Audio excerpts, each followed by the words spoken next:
গুনাহ করতে করতে করতে করতে এমন একটা পর্যায়ে চলে যায় হাত্তা তালু কলবাহু, বান্দার অন্তরটা কালো দাগে ভরপুর হয়ে যায়। মালিকের গোলাম, যেই মালিক রাত্রি বেলায় ঘুমায় না, দিনের বেলায় মাওলা খাইতে যায় না, কেননা বান্দায় যদি রাত্রি বেলায় আল্লাহ তাআলার দরবারে হাত তুলে কান্নাকাটি করে আর আমার মাওলা যদি ঘুমাইয়া থাকে, তাহলে কোনোভাবে বান্দা মাপ পাবে না। মাওলাই বলে, বান্দা তোমার কিসের প্রয়োজন? টাকার প্রয়োজন, খাবারের প্রয়োজন, অভাবের মধ্যে আছো নাকি চিন্তার মধ্যে আছো? দুনিয়ার বুকে মানুষের সামনে বললে মানুষ তোমাকে অনেক রকমের অনেক ধরনের কথা বলবে, কেউ তোমাকে পরামর্শ দেবে, কেউ তোমার সঙ্গে টিটকারি করবে, কিন্তু আমি ধরার মালিকের সামনে যখন বান্দা তুমি চাইবা, এক নাম্বার বলেছিলাম যে গুনাহের কারণে বিপদ আসে, মুসিবত আসে আল্লাহ তাআলার পক্ষ থেকে। এখন আমরা দলিল সহকারে শুনবো। 25 নম্বর পারার 5 নম্বর পৃষ্ঠা, সূরাতুশ শূরার 30 নম্বর আয়াতের বর্ণনা। বিসমিল্লাহির রহমানির রহিম। ওয়ামা আসাবাকুম মিন মুসিবাতিন ফাবিমা কাসাবাত আইদিকুম ওয়া ইয়াফু আন কাসীর। আর তোমাদের প্রতি যে মুসিবত আপতিত হয় তা তোমাদের কৃত কর্মের ফল। ওয়ায়াফু আন কাসীর, আর অনেক কিছুই আল্লাহ রব্বুল আলামিন ক্ষমা করে দেন। জোরে কোন সুবহানাল্লাহ, আরো জোরে জোরে কোন সুবহানাল্লাহ।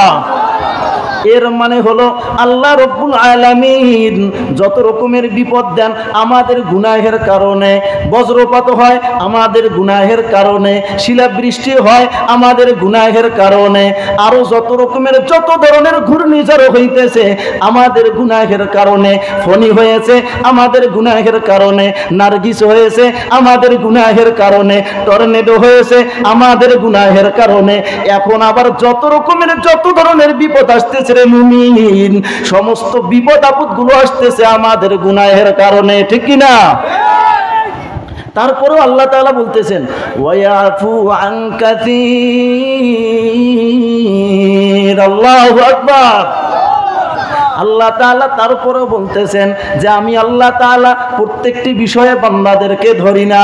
আমি যদি আল্লাহ তাআলা প্রত্যেকটি বিষয়ে তোমাদেরকে ধরতাম তাহলে তোমরা কুল কিনারা খুঁজে পাইতা না। আমি আল্লাহ তাআলা যদি চোখের গুনাহের কারণে চোখ দুইটা যদি নষ্ট করে দিতাম, বান্দা ধৈর্যহারা হয়ে যাইতা। যদি জবানের মিথ্যা কথা বলার কারণে বান্দা আমি তোমার যদি জবানটা নষ্ট করে দিতাম তাহলে তোমার ধৈর্যহারা হয়ে যাইতা। হাতের গুনাহের কারণে, পায়ের গুনাহের কারণে রে মুমিন, তোমরা যদি তোমাদের হাত পা গুলো আমি আল্লাহ তাআলা নষ্ট করে দিতাম, বান্দা ধৈর্যহারা হয়ে যাইতা, সহ্যহারা হয়ে যাইতা।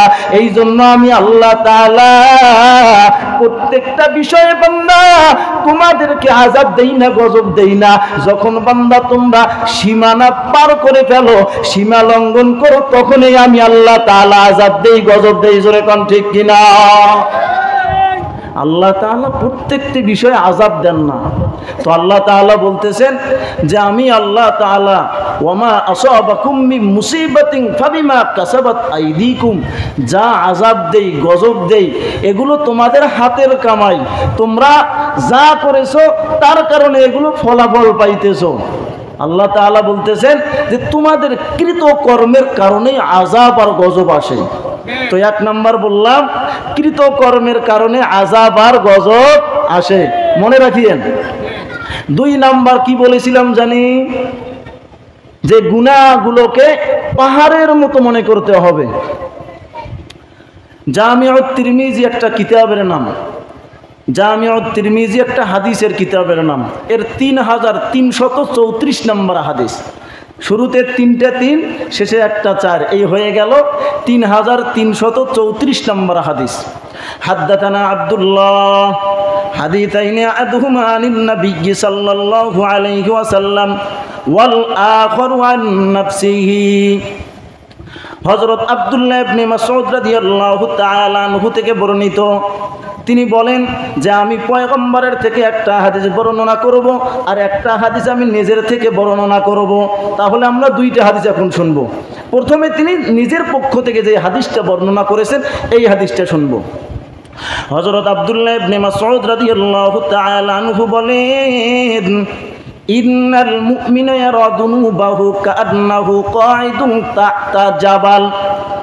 মুমিন ব্যক্তি তার গুনাহগুলোকে এত বড় মনে করে, তার পাপগুলোকে এত বড় মনে করে, ইয়াখাফু আইয়াকা আলাইহি, সে মনে করে যেন সে একটা পাহাড়ের নিচে বসে রয়েছে আর আশঙ্কা করতেছে কখন জানি এই পাহাড়টা তার উপর ধসে পড়ে।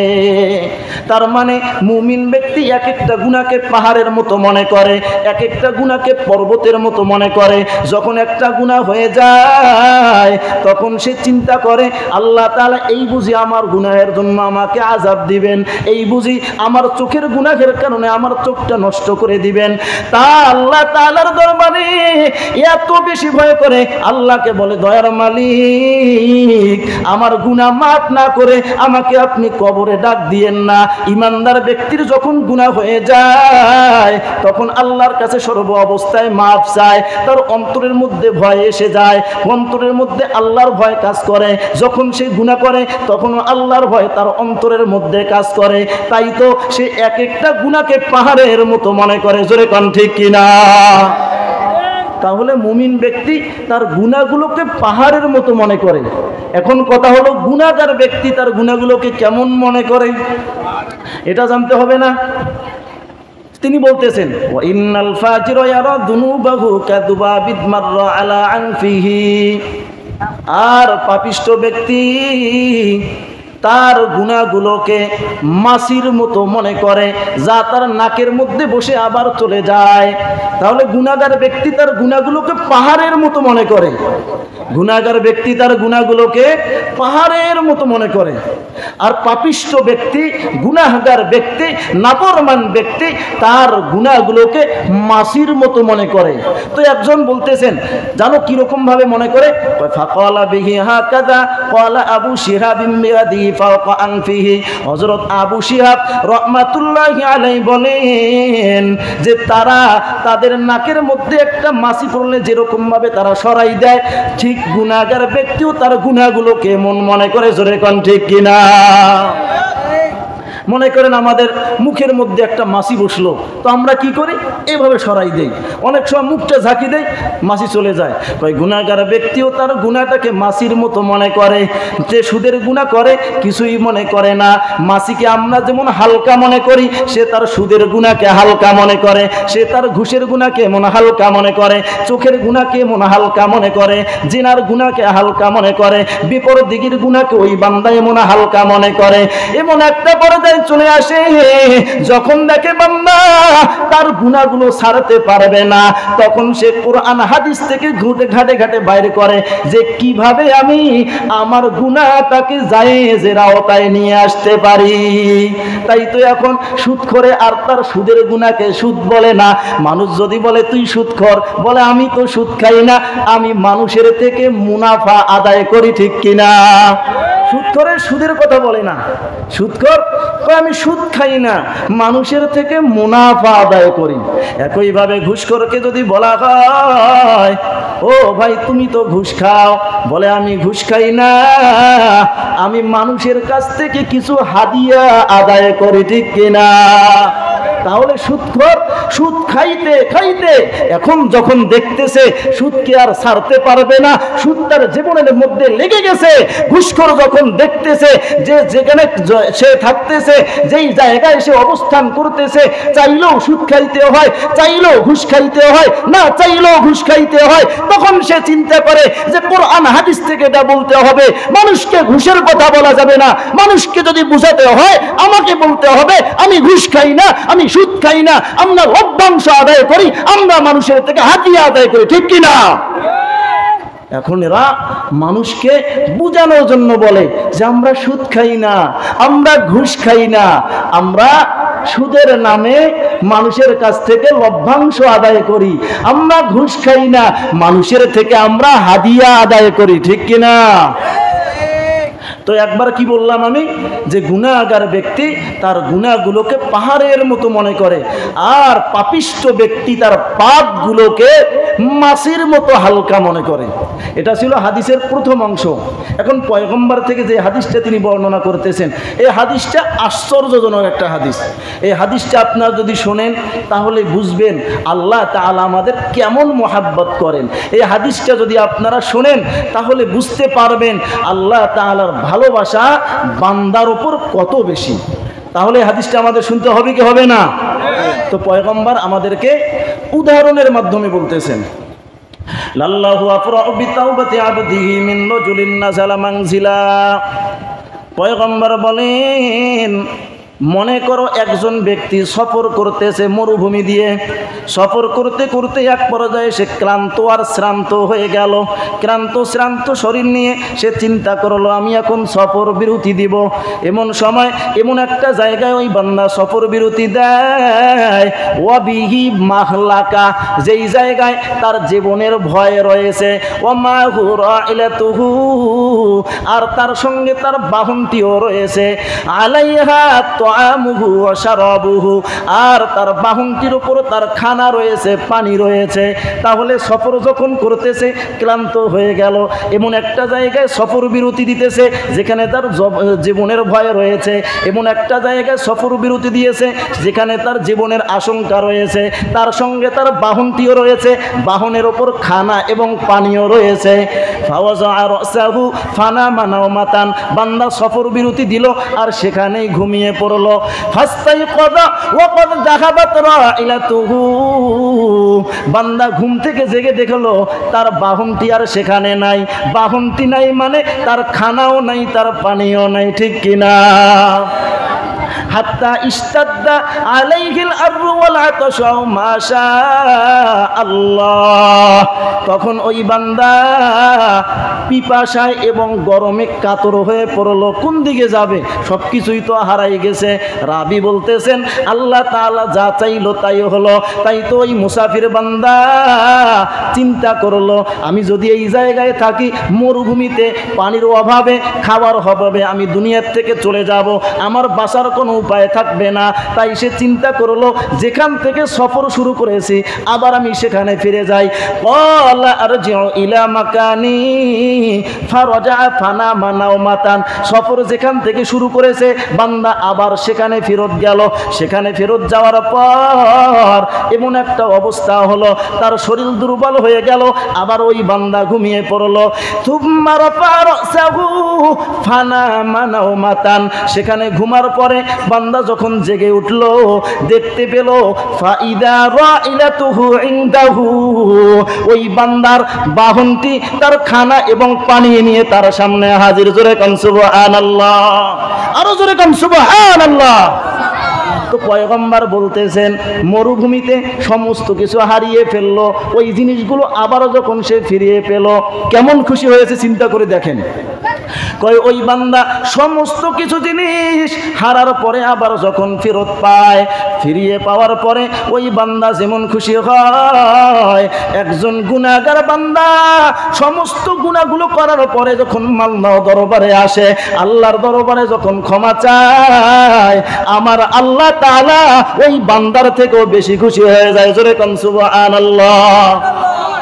এই জন্য মাওলার দরবারে বেশি বেশি করে চাইতে হবে, চাইতে হবে নি। দুনিয়ার বুকে এক বন্ধুর কাছে একবার চাইলাম, আবার যখন চাই, আবার যখন চাই, প্রথম দুইবারে ভালো ভালোই দিলে তৃতীয়বার মনের মধ্যে কষ্ট নেয় যে শুধু হয় আমার কাছেই চায়। এরকম কথা বলে না? এরকম কথা বলে। কিন্তু আমার দয়ার মালিক যতবার চাই ততই মাওলা খুশি হয়ে যায়। মাওলাই বলে বান্দা তোমার কিসের প্রয়োজন? টাকার প্রয়োজন, খাবারের প্রয়োজন, অভাবের মধ্যে আছো নাকি চিন্তার মধ্যে আছো?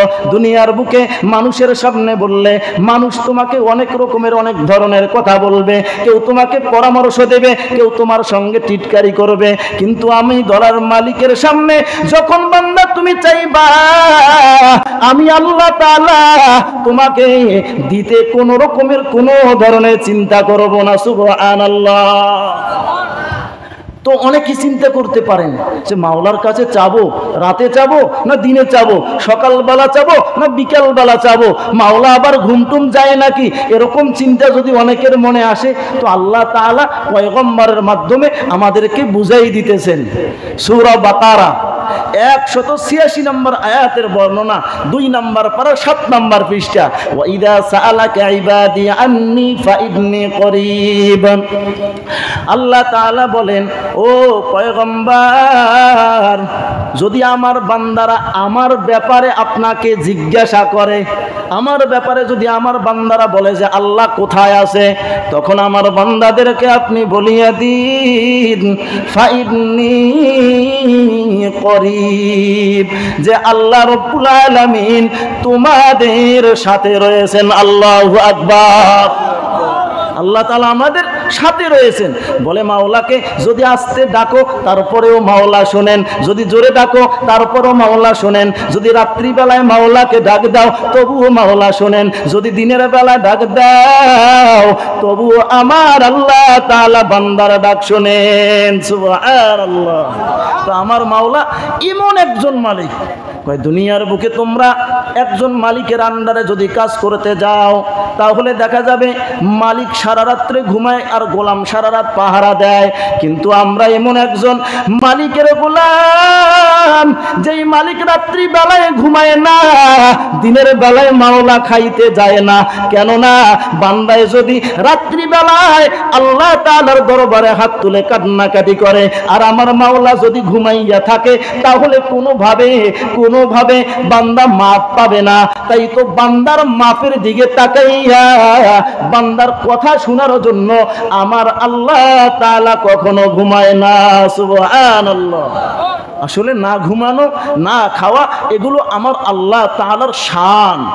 তো আল্লাহ তাআলা বলতেছেন যখন প্রয়োজন হয়। দিনের বেলায় জিনাহের কাজে লিপ্ত ছিলা, তোমার মা দেখে নাই, বাবা দেখে নাই, আত্মীয় স্বজন পাড়া প্রতিবেশী দেখে নাই, রাত্রিবেলায় হঠাৎ করে চিন্তা করলা আমার যদি মায়ে এই গুনাহের কথা শোনে তা আমাকে কোনোদিন সন্তান বলে গ্রহণ করবে না। যদি আমার স্ত্রী আমার গুনাহগুলোর কথা জানে, তাহলে আমার স্ত্রী আমাকে কোনোদিন স্বামী বলে ডাকবে না। যদি আমার সন্তানেরা আমার গুনাহগুলোর কথা জানে, আমাকে কোনোদিন আব্বু বলে ডাকবে না। এত গুনাহ আমার হয়ে গেছে। তাই তো বান্দা রাত্রিবেলায় উঠে মাওলার দরবারে কান্না করতেছে, ও দয়ার মালিক, আমার গুনাহগুলো আপনি ক্ষমা করে দেন। আল্লাহ তাআলার কাছে বান্দা চাইতে চাইতে আল্লাহ তাআলা সঙ্গে সঙ্গে বান্দার দোয়া কবুল করে নেন। সুবহানাল্লাহ। আল্লাহ তাআলা কেমন মালিক একবার চিন্তা করে দেখেন। আমাদের আল্লাহ তাআলা মানে কিরকম মালিক, কিরকম দয়াবান, আমরা একবার যদি চিন্তা করি তাহলে বিষয়টা বুঝতে পারবো। তো আমাদের কথা কোথা থেকে আসছিল জানি, যে ইমানদার ব্যক্তি, মুমিন ব্যক্তি তার গুনাহগুলোকে পাহাড়ের মতো মনে করে। তো দুইটা কথা বললাম। 1 নাম্বার বলেছি গুনাহের কারণে মুসিবত আসে। 2 নাম্বার কথা বলেছি যে গুনাহগুলোকে পাহাড়ের মতো মনে করা। দুইটা মনে থাকবে তো ইনশাআল্লাহ। 3 নাম্বার বলেছিলাম যে গুনাহ করলে অন্তরের মধ্যে কালো দাগ পড়ে যায়। গুনাহ করলে কি হয়? অন্তরের মধ্যে কালো দাগ পড়ে যায়। সুনানে ইবনে মাজা একটা হাদিসের কিতাব, কিতাবটার নাম কি বললাম? সুনানে ইবনে মাজা, 2022 নম্বর হাদিসের বর্ণনা। আন আবি হুরায়রাতা আন রাসূলিল্লাহি সাল্লাল্লাহু আলাইহি ওয়াসাল্লাম ইন্নাল আবদা ইদা আখতা খতিআতান নুকিতাত ফি কলবিহি নুকতাতুন সাওদা। হযরত আবু হুরায়রা রাদিয়াল্লাহু তাআলা আনহু থেকে বর্ণিত, তিনি বলেন নবীজি সাল্লাল্লাহু আলাইহি ওয়াসাল্লাম বলেছেন, যখন কোনো বান্দা একটা গুনাহ করে তখন তার অন্তরের মধ্যে একটা কালো দাগ পড়ে যায়। একটা গুনাহ করলে একটা দাগ পড়ে যায়। ফাইদা হুয়া নাজা ওয়াস্তাগফারা ওয়া তাবা সুকিলা কলবুহু। অতঃপর বান্দা যখন তার গুনাহটাকে ছেড়ে দেয়, ওই গুনাহ থেকে বান্দা যখন ফিরিয়ে আসে, অতঃপর আল্লাহর দরবারে কান্নাকাটি করে, ওয়া তাবা এবং তাওবা করে, সুকিলা কলবুহু, তখন অন্তর থেকে বান্দার ওই দাগটা উঠে যায়। জোরে কোন সুবহানাল্লাহ। ওয়া ইন আদা জিদা ফিহা, আবার যখন বান্দা গুনাহ করে, আবার গুনাহ করতেছে, কয় গুনাহ করতে করতে অনেক বেশি গুনাহ করতেছে, বলে যত বেশি গুনাহ করে তখন তার অন্তরের মধ্যে তত বেশি কালো দাগ পড়ে যায়। পয়গম্বর বলতেছেন হাত্তা তালুয়া কলবুহু, এক পর্যায়ে ওই বান্দার অন্তরের মধ্যে কালো দাগে ভরাট হয়ে যায়। জোরে কন্যা আউযুবিল্লাহ। একটু আপনাকে বুঝাই দেই কেন। মনে করেন একটা বান্দায় গুনাহ করলো, একটা গুনাহ করতেছে, কলবের মধ্যে একটা দাগ পড়ে গেল। ওয়া ইন আদা জিদা ফিহা, বান্দা আরো বেশি করে গুনাহ করলো, বারবার বারবার একই জায়গায় গুনাহ করতেছে। পয়গম্বর বলতেছেন গুনাহ করতে করতে করতে করতে এমন একটা পর্যায়ে চলে যায়, হাত্তা তালু কলবাহু, বান্দার অন্তরটা কালো দাগে ভরপুর হয়ে যায়। এই কালো দাগ যখন অন্তরের মধ্যে ভরে যায়, তখন ভালো জিনিস আর ভালো লাগে না, মসজিদ যাইতে ভালো লাগে না, নামাজ পড়তে ভালো লাগে না, রোজা রাখতে ভালো লাগে না, কোরআন তেলাওয়াত আর আমার কাছে ভালো লাগে না। এমন একটা পর্যায়ে চলে যায় যে বান্দা আর মসজিদের মধ্যে যাইয়া মন বসাইতে পারে না। শুক্রবারে যদিও ছেলেমেয়ের চাপে, স্ত্রীর চাপে মসজিদের মধ্যে যায়, তারপরেও ইমাম সাহেব কোনোভাবে যদি 5টা মিনিট দেরি করে, ইমাম সাহেবের দিকে 10 বার তাকায়, ঘড়ির দিকে 10 বার তাকায়, ঠিক কিনা? কারণ কেন? তার অন্তরটা গুনাহে ভরপুর হয়ে গেছে। এই অন্তরে আর ভালো জিনিস তার কাছে ভালো লাগতেছে না, কোরআন তেলাওয়াত তার কাছে আর ভালো লাগে না, কোরআনের তাফসীর তার কাছে আর ভালো লাগে না। অনেক মানুষ রয়েছে যারা এখন বাড়ির মধ্যে ঘুমাইতেছে, ঘরের মধ্যে ঘুমাইতেছে, মনে করতে হবে এমন বান্দাদের অন্তর গুনাহ করতে করতে কালো হয়ে গেছে। পয়গম্বর বলতেছেন যে যেই দাগের কথা আমি তোমাদেরকে বলতেছি, জানো এটা কোন দাগ?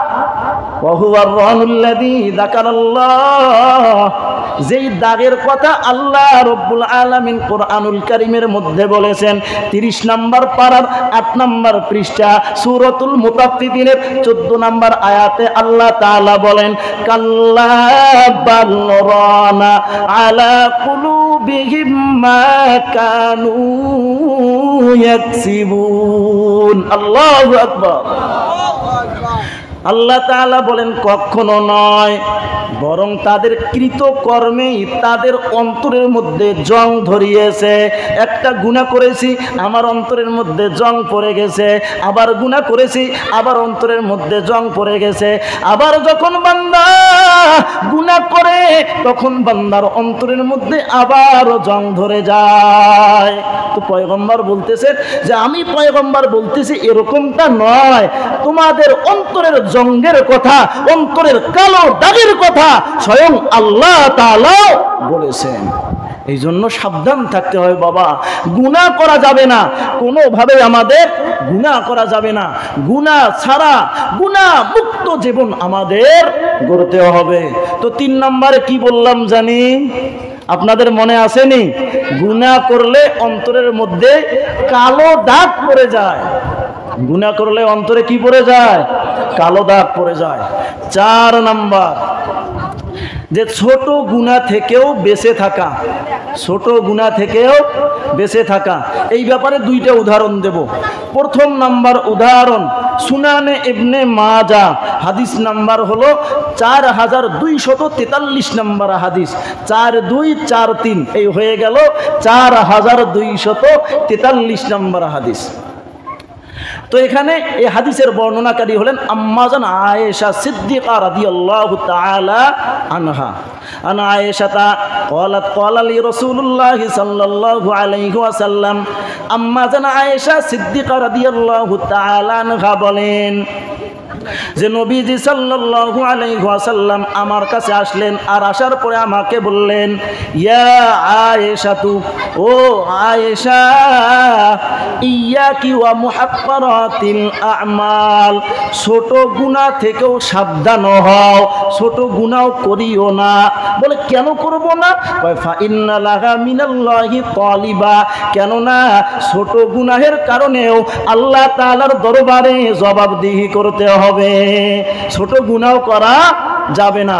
ছোট গুনাহের ব্যাপারে 2 নাম্বার যেই উদাহরণটা দেব, বুখারী শরীফের 6492 নাম্বার হাদিসের বর্ণনা।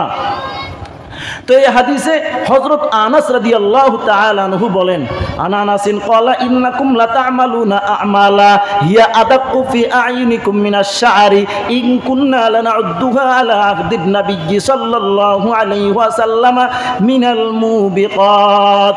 হযরত আনাস রাদিয়াল্লাহু তাআলা আনহু বলেন, তোমরা এখন যেই হাদিসটাকে, তোমরা এখন যেই গুনাহটাকে চুলের থেকেও চিকন মনে করতেছো, পয়গম্বরের জামানায় আমরা এক একটা গুনাহকে ধ্বংসকারী গুনাহ মনে করতাম।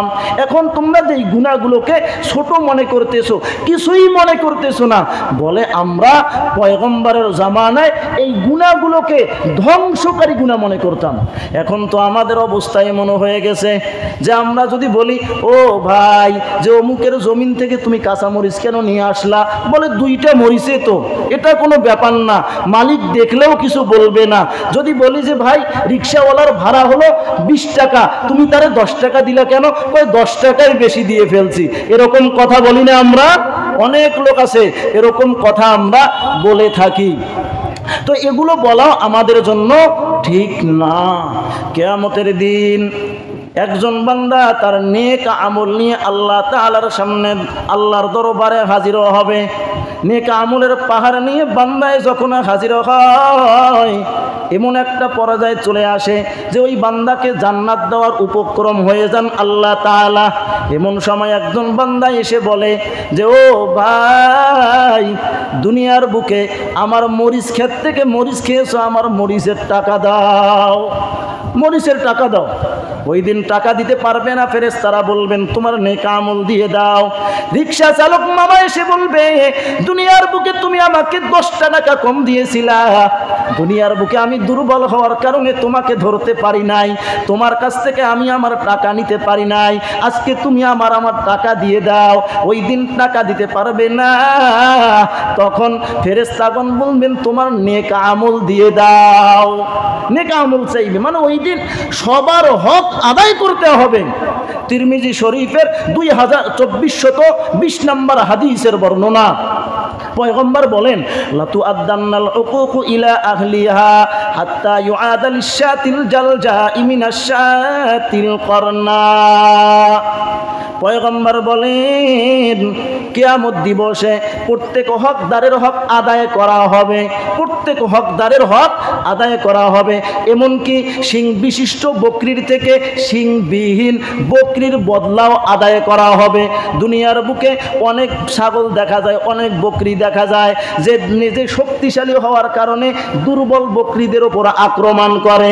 কিয়ামতের দিন আল্লাহ রাব্বুল আলামিন ডাক দিয়ে বলবেন যে, ও ছাগল, দুনিয়ার বুকে তুমি অনেক মোটা সোটা হওয়ার কারণে তোমার দুর্বল ভাইয়ের উপর আঘাত করেছিলা, আজকে আমি আল্লাহ তাআলা ইনসাফের সাথে এর প্রতিশোধ নিয়ে দিয়ে দিব।